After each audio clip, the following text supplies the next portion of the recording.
mas natatakot ako sa Pilipinas kung anong mangyayari. Kasi yung sa Venezuela, invasion nga at kidnapping ng kanilang parang military strike at saka kidnapping ng kanilang presidente. Pero ngayon, mas okay na. Dito sa Pilipinas, mas natatakot ako kasi bakit? May militarization na ginagawa ang Amerika sa atin. Andyan yung EDCA sites mo, andyan ang Typhoon missile system mo. Maraming nangyayari dyan sa Subic at mayroon kang Batanes port na ginagawa din. Na American yan eh. Parang yan, 10th EDCA site eh. Pang 10 na de facto EDCA sites. So kapag nagkaroon ng military escalation sa Asia Pacific, especially over Taiwan, definitely the Philippines will not only be the subject of retaliatory attacks, kundi ang Pilipinas din ay magiging subject siya sa tinatawag mong gagamitin ang ating teritoryo para maging either launching pad, either gagamitin ka para mag-refuel ang kanilang mga flights, ang kanilang mga military assets, at saka yung mga whatever man na military vessels nila, including air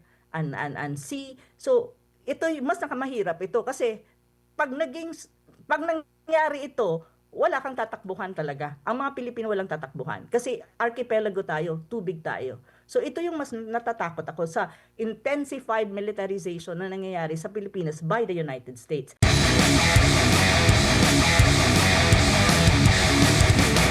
At tingin mo, ma'am, show of force yung pinakita ng US government. Sa tingin po ninyo, maraming malalaking bansa ang natakot o maraming bansa po ang mas lalong nagalit sa mga Amerikano? Yan magandang tanong. I think ang tinatawag mong integrity and moral ascendancy of the Americans, especially of the United States, when you talk about what happened in Venezuela, feeling ko lalong bumababa. Lalo siyang nawawala at lalo siyang nabababa. Kasi right now, really, the whole world is angry at saka outraged sa nangyari sa Venezuela. Kasi hindi lang ito first time eh. Marami din cases na nangyari before. Iraq nga, Syria, and they all justify it with so many things. Pero at the end of the day, it's all about resources. It's about oil, it's about gold. In Venezuela kasi marami. May iron ore ka, may gold ka rin. And number one din yung oil at saka petroleum. So, they want to have a control. So, ang buong mundo already in the United States. Pero, again, at the end of the day, that is United States. Kahit sinong mamuno dyan, maraming elemento sa United States, especially the military-industrial complex na nagbe-benefit when you talk about military intervention, when you talk about war. So, dapat maging wise tayo mga Pilipino sa mga nangyayaring ganito at tignan natin ang realidad ng mundo para alam din natin kung paano tayo puposisyon. Opo, Prof, lalo pat sinabi ni US President Trump nung panahon sa kanyang kampanya na kung siya ang presidente sa nagdaang taon o sa nagdaang term, hindi sana mangyayari yung giyera sa Ukraine, di ba? Ukraine. Russia and Ukraine. Pero ngayon, parang iba yung naging tono eh. Tingin nyo, ma'am, ang pinapakitaan dito, nagpiplex ang US sa China. Kasi alam mo naman, ma'am, ang number one business ng US government is gera. And how do you run wars? Through oil. Ang China naman, hindi na sila majority sa kanilang enerhiya ay hindi na po reliable sa oil supply dahil meron na silang electric vehicles and electric supply at ang rare earth sa paggawa po ng baterya ay kontrolado po ng China, ma'am. Oh, it's all about containment pa rin of the rise of China and containment pa rin yan, policy pa rin yan pagdating sa China. At it's actually also a fight against what you call the rise of multipolar world or what you call multipolarity. Kasi nga, kapag nagkaroon ka nga naman at maging evident ang tinatawag mong multipolar world, yung hegemony ng United States at saka yung kanilang dominance, madadilute na at hindi na sila yung dominant. But one of the major powers pa rin. So, may ganong drive pa rin talaga ang United States. Meron silang hang up kasi they cannot accept the fact that they will one day, in 10 to 20 years time, they will not be the number one anymore. They may be number one, number two, maybe number five. Kasi you have other countries in the region, especially sa region natin, sa Asia Pacific, that they're rising. India is rising, China is rising, and other like the BRICS countries are rising. So, ganito yung dynamic ng mundo. Pero itong United States, di nila matanggap So, in a way, itong mga ginagawa nila tulad ng invasion ng Venezuela, it's one way also of containment against China, but at the same time, it's one way also of, fueling hindi lang yung military-industrial complex, but also what you call yung reindustrialization ng United States. Na kung saan, if titignan mo ang Venezuela, they have one of the, I think, sila isa sa pinakamalaking bansa na may pinakamalaking reserve ng tinatawag mong iron ore na kung saan pwedeng gamitin sa reindustrialization ng Venezuela na mura at hindi sila gagastos ng malaki. So ganito talaga ang nangyayari sa mundo at the moment.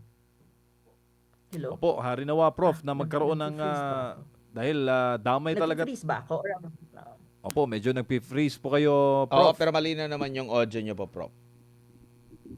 Sige, go ahead lang, Prof. yung boses ko narinig ba? Opo, opo. Kahit hindi yung video. Opo, opo. Mukhang Okay. nakikinig si President Trump sa yung mga paliwanag ngayon, Prof. At napuputol-putol yung video pero maayos na po ngayon.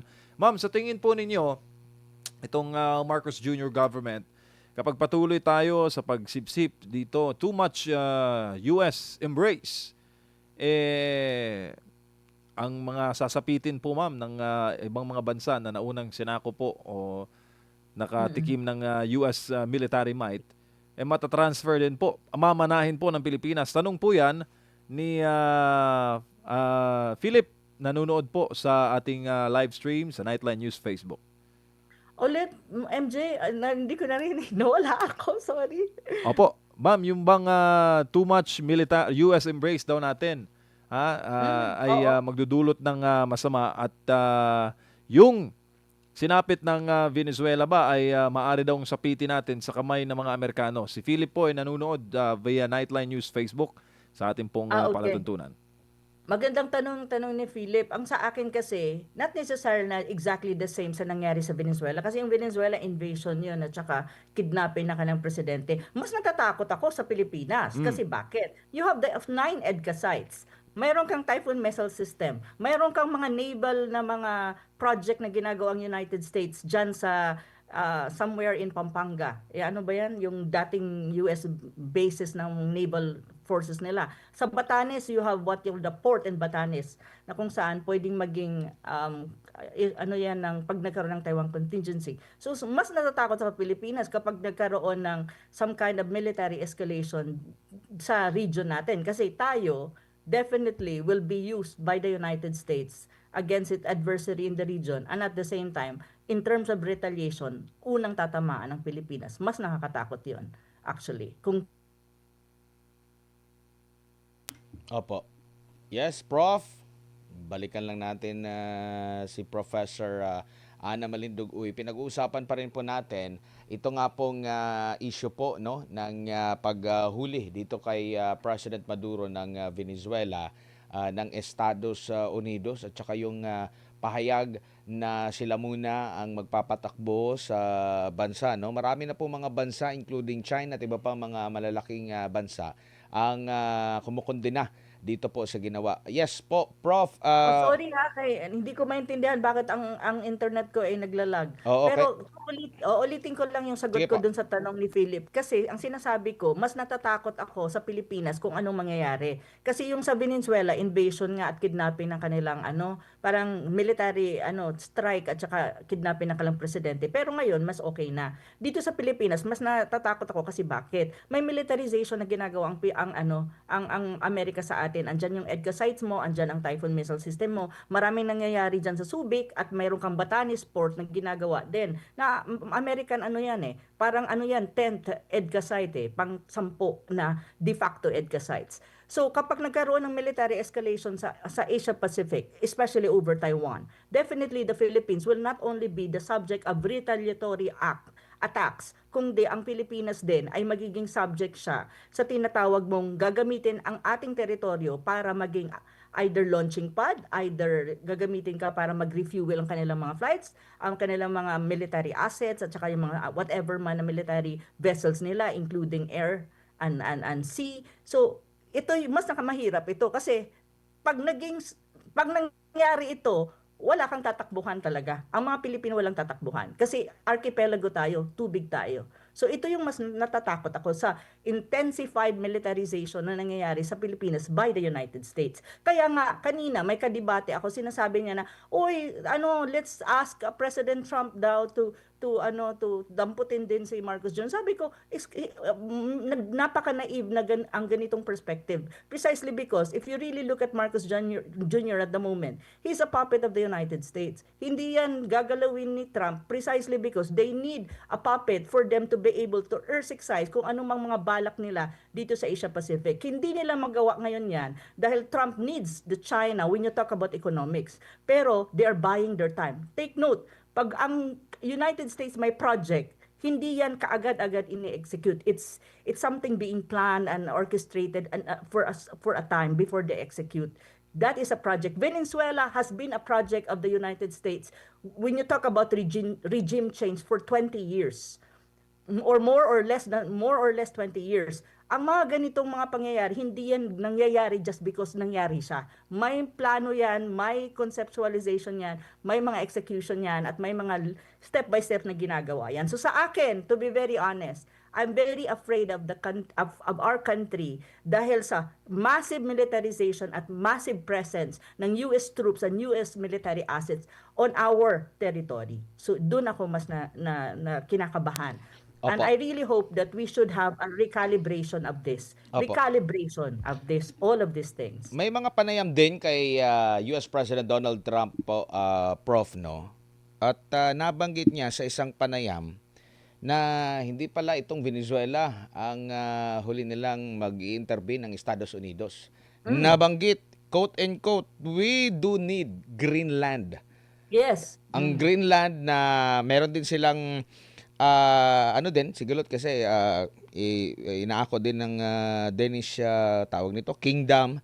Meron din yan sila. Gusto din nilang magkaroon ng tawag nito, kalayaan mula sa Denmark, independence. Pero meron ng poll question doon or opinion polls doon sa mga taga-Greenland na ayaw din nila na magpasakop dito po sa Estados Unidos. Pero para kay President Donald Trump, kabilang yung Greenland ata sa kanilang pinaplano after nitong Venezuela para sa kanilang mga depensa. Nakikita mo rin ba na baka ito rin yung gawin nila dito sa Taiwan? Kasi meron ding pahayag daw ang Taiwan, mga officials, na powerful deterrent laban sa Beijing ang ginawa nitong Trump administration versus presidente po ng Venezuela. As hopefully not. Really, I'm not kidding. Hopefully not, or we will face a third world war and that will spark in the Asia Pacific region. Hopefully, Trump will never attempt on that. That's one thing I can tell you, because I'm telling you, China will not blink an eye, and China will defend its what you call territorial sovereignty over Taiwan. And I really hope that this will never happen. Bakit? Kasi magdadamay po ang Pilipinas. Unang-una, we have a lot of OFWs na nagtatrabaho sa Taiwan. Ang repatriation niyan, ang logistics niyan is already a big thing na dapat iisipin kung pag nangyari yan. On the other hand, nasa atin nga ang tinatawag mong military assets ng United States and even some troops and even part tayo ng first island chain. So madadamay talaga tayo. So sa akin, sa awa ng Diyos, I really hope that Trump will never attempt, and I hope he will never do that in the Asia-Pacific region, especially the Taiwan issue. The Taiwan question is a red line for China. And I really hope this will never happen, not even beyond Trump administration. I really hope not. Because I'm not kidding. I am not kidding. China will act if that happens, that, like for example, Trump will intervene in the Taiwan Strait question or the Taiwan Strait issue, or they will encourage that separatist elements in Taiwan to declare independence. My God, I'm not kidding. So sa akin, wag naman. Kasi ang concern ko is ang bansang Pilipinas, na hindi tayo madamay sa gulo na hindi naman atin at wala tayong kinalaman. And that is an internal affairs of China, that's a domestic affairs of China. And I really hope Marcos Jr. will think carefully on all of these things, because last week may mga nangyayari dyan sa Taiwan Strait. So I hope Marcos Jr., kung mayroon siyang malasakit sa Pilipinas, isipin niya kung ano ang consequences na kanyang foreign policy, especially over Taiwan. Kasi delikado yan. Huwag tayong maglaro ng apoy, because I'm telling you, the Chinese are not they will not bluff when you talk about these things. So, yun ang pinangangambahan ko lagi na, Diyos ko Lord, wag naman. God is good, hindi naman sana. And our country will be spared from all of these things. I really hope so. Opo. Iba't ibang mga bansa ang nag-react dito at karamihan ay tumutol nga sa naging hakbang na ito ni US President Donald Trump. Sa kanya mga pahayag, recent na mga statements, do you think may pagbabago siyang gagawin or parang nababahala ba siya? Or ano naman ang magagawa ng mga iba't ibang mga bansa na ito kung hindi kinikilala ng Estados Unidos yung napagkasundan nila sa United Nations? I think at the moment, ang alam ko today, may meeting sa United Nations Security Council. I think the council will discuss, and especially the permanent member states. On the other hand, I think, yun nga ang mahirap eh. Kasi ang mundo, alam mo yun, at the end of the day, the United States is still a superpower. So in terms of clout, in terms of influence, especially military might, malakas talaga siya in that sense. And other countries like for example, Russia, China, India, medyo tiptoeing eh. Well, they're strong countries pero they're also very reserved in terms of how they gonna respond to the United States move. So yun yung ano eh. So right now, ang makikita mo is protest, I think, all across the country. Ang credibility ng United States will would go down further. Pero, and I think it's more, ang mangyayari dyan is, yun la, yung lose of credibility ng United States is one thing. Pero in terms of concrete na kung mapupulis mo ang United States or makukonstraint mo si Trump sa kanyang mga gagawin, that is something hindi natin alam at hindi ko rin alam kung mangyayari yun. Kasi for me, the way I see other major powers like India, China, and Russia, they're also very careful sa kanilang magiging responses, especially when you talk about the United States. Kasi I'm not kidding. If major powers like Russia and China will move and respond strongly, especially physically or in terms of force, military, magkakaroon tayo ng Third World War. And I don't think that is good for the world. So I think kaya ang hirap ng sitwasyon. Kaya itong si United States is mayroon siyang bravado to just do anything because he knows also that other major powers nagtitipto at nag-iingat kung paano nila sila magre-respond. At even other countries kasi konting galaw mo lang, konting military action mo lang na makita nila, magsasalpukan, it will explode into a third world war. And to be very honest with you, MJ and Admar, sa nakikita ko, sa inaaral ko at lagi kong mga kausap na mga tao, when it comes to these things, nandun na tayo. Malapit na tayo dun. Kaya hopefully, hindi naman mangyari. Opo, nakikita nyo rin po ba na halimbawa yung China kasi matindi yung binasa ko yung mga statement ng kanilang ng foreign ministry nito. Matindi yung kanilang pagkondena at panawagan niya na i-release. At the same time, i-observe yung sinasabi ng international law at hayaan yung bansa na resolbahin yung mga internal nila domestic conflict. Nakikita nyo rin po ba na kung gagalaw din ng China or kagaya ng Brazil at ng iba pang mga malalaking bansa na magpataw ba ng sanctions sa ginawa ng US, mariresolve ba ito o lalong matitrigger lang ang US? Lalong matitrigger ang US at lalong magwawala ang US kapag other major powers will impose sanction. I think. Kasi ganun sila eh. Wala silang, hindi, ano sila eh, sanggano ang dating eh. Trump is like a sanggano eh. Kung gusto mo akong kalaban, kung gusto mo ng suntukan, suntukan tayo. Ganun siya eh. Yun ang kanyang rule, kanyang galawan ba. So, kaya siguro, kaya nga sabi ko kanina, nag-iingat din ang ibang major powers in terms of steps and responses. Pero definitely, they will have their own responses na maybe hindi natin makita sa news but they're working already na hindi siya publicly or hindi siya ina-announce. Kasi feeling ko they're moving eh. The major powers like Russia, China, and others are moving pero they're quiet about these things. So, kasi sometimes kasi hindi mo naman kailangan i-announce ang mga moves mo. I think by ganun na nangyayari din. Opo, at nakatakda palang bumisita dyan sa China, Prof, si US President Donald Trump. Pero nung tinanong ang foreign ministry dito, wala pa silang maisagot doon sa tanong ng media. Sabi niya dito ng Foreign Ministry, in your question, I have no information to share at the moment. So kumbaga, nagka-calibrate pa ba sila? Ano bang mga possible na kanilang magiging ano dito? Or nakikita nyo po ba na kasama ito sa magiging pag-uusapan? Or marami na mga inihahanda dito, may kukonsidera ito mga ganitong ganap po, Prof? I think it was Trump who announced na magbibisita siya sa Beijing, dito sa China. Bibisita siya. It was him. Pero ang Chinese, as far as the Chinese are concerned, hindi sila nagsasabi. Kasi alam mo, ang tingin ko sa mga Chinese at the moment, tinitignan nila yung moves ni Trump. Kung ano yung mga moves ni Trump at like especially dyan sa Taiwan Strait, pagdating dyan sa yung kanilang oil tanker na kinonfiscate ng US na actually papalabas ng Venezuela kasi mayroon silang trade on oil ng Venezuela. China nagagalit din ng China on that.